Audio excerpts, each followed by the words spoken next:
Now we're going to shift gears and talk about different kinds of data that pair with the stories that you have shared.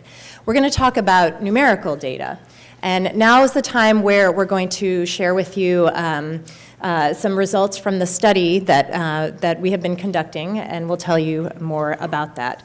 And this is also where things are going to get interactive very soon, and where the brainstorming part of today is going to come to play. So we actually know very little about how many pregnant people are behind bars in the United States. What we do know comes from a long time ago. So here's a sampling of what we know.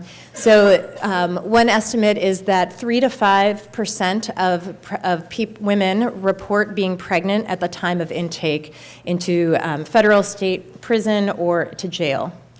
That comes from surveys that were done by the Bureau of Justice Statistics in 2005. So that's the last time that anyone tried to get a sense of the prevalence of pregnancy.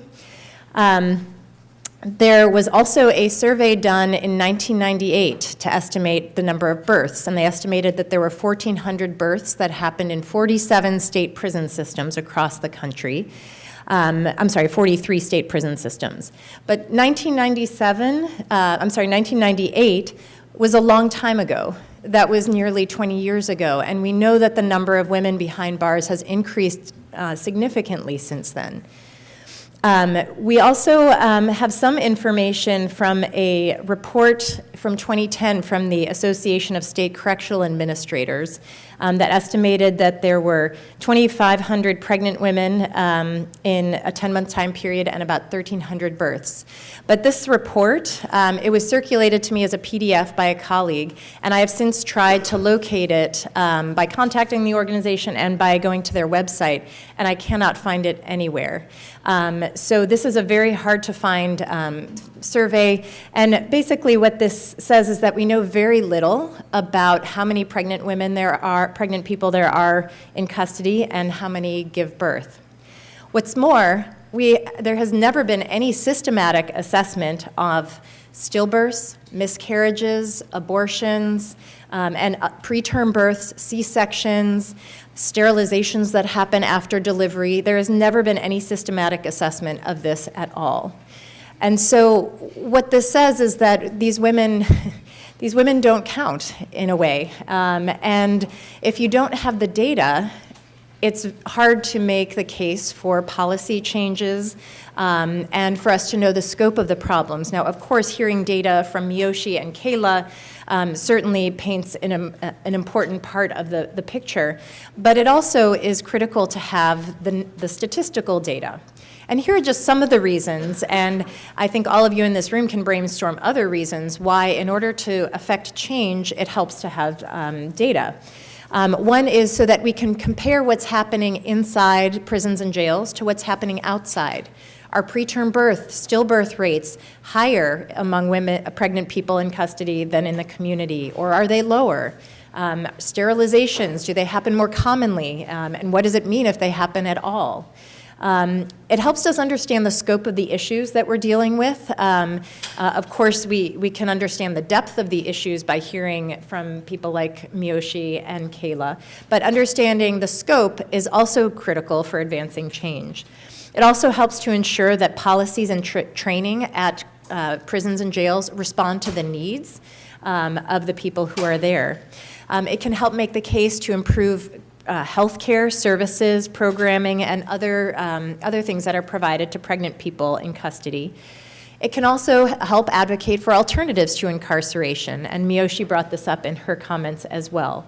And then, as we are about to brainstorm, there are many other reasons why having data is important. And so, to address this gap in the data, our team at Johns Hopkins started the Pregnancy in Prison Statistics Project, PIPS. That's what you see, the logo and everything you see all around today. And so this study is designed to gather national scale statistics on pregnancy prevalence and pregnancy outcomes for 1 year.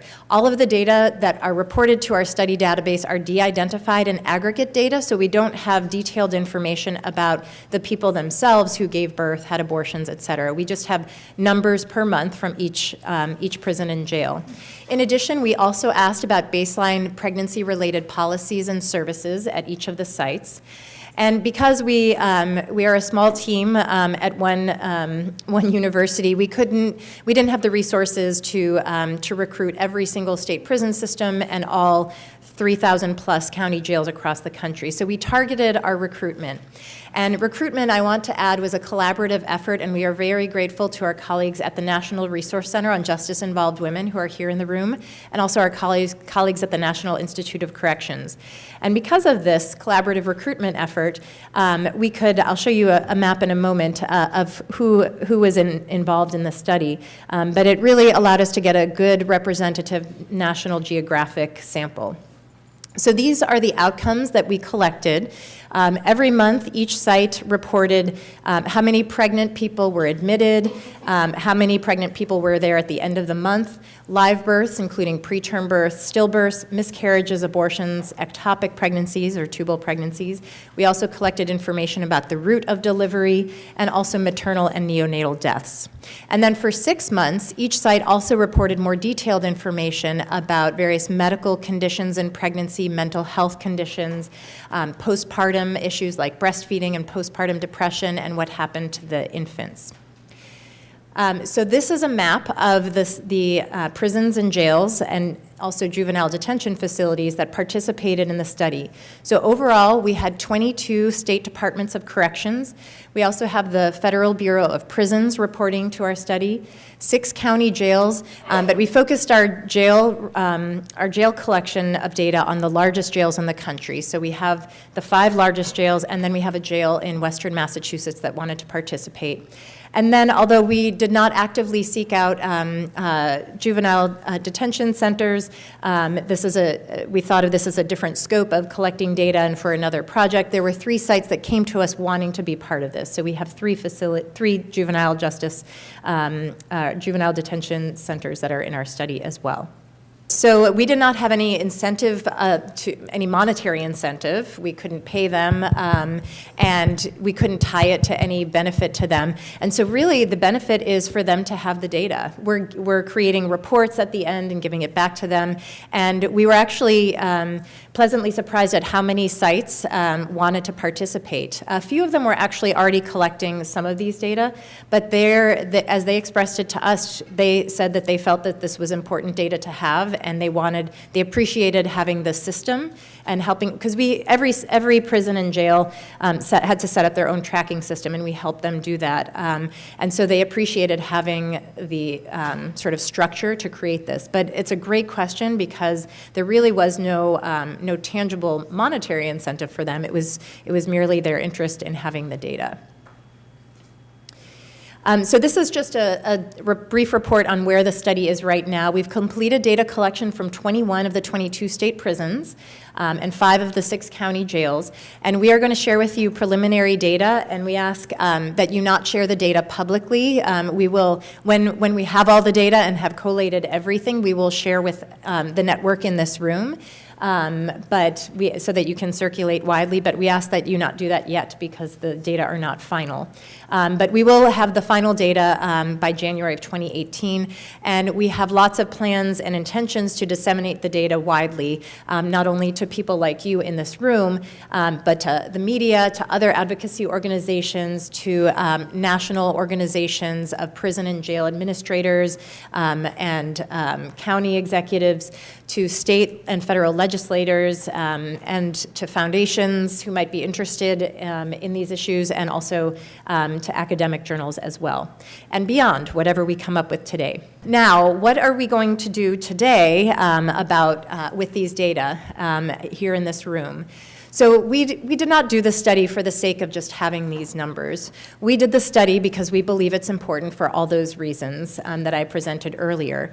And we want to harness the insights of the people in this room who are actively working on change and improvements inside and outside. And so we want your ideas on strategies that can be used, either strategies with different types of people, organizations, mechanism, ways of communicating these data How should we devise those strategies to make these data useful to the broader public? When you look at these preliminary data, what does it make you think of? Already we've had a few questions, even just with the methods. Why would people even participate in this? Where did these abortions happen? What else do these data make you think about? And what are the best way to present these various data? And so today, we have presented them in some ways. I first showed you a kind of one-dimensional table, but we have created infographics all along the wall and created what we call a data gallery. And these infographics represent results, not really the ones that I showed you, those are our main ones, and I'll put that table up there, but a lot of the other outcomes. We ask questions about tubal sterilization, which is another topic of discussion for later today as well, and beyond. We ask questions about postpartum depression, infant placement, accreditation of healthcare facilities and meeting standards, opioid use disorder in pregnancy, many other issues. And so we have these represented here, some of the main outcomes. And what we want you to do for about 20 minutes is get up and walk around, look at these posters and look at what's on them. And we want you to think about and talk with each other as you're doing it, but think about these questions. What do these data make you think of? What's not being told with these numbers? What is being told? What are strategies to convey this information? What kinds of changes could be made using these numbers? And then just by way of explanation, if you see a J in the corner of one of the posters, it's for jail, and a P is prison. So that just is a little legend. Because of the timing of when we started, we're going to just alter the flow a little bit, but we are going to give you about 20 minutes to walk around, and what we want you to do is, you have Post-its you all have big Post-its and little Post-its, but as you're discussing with each other or yourself, write down your thoughts and place them by the posters, and we are going to collate those responses and summarize for the group at a later point during the day.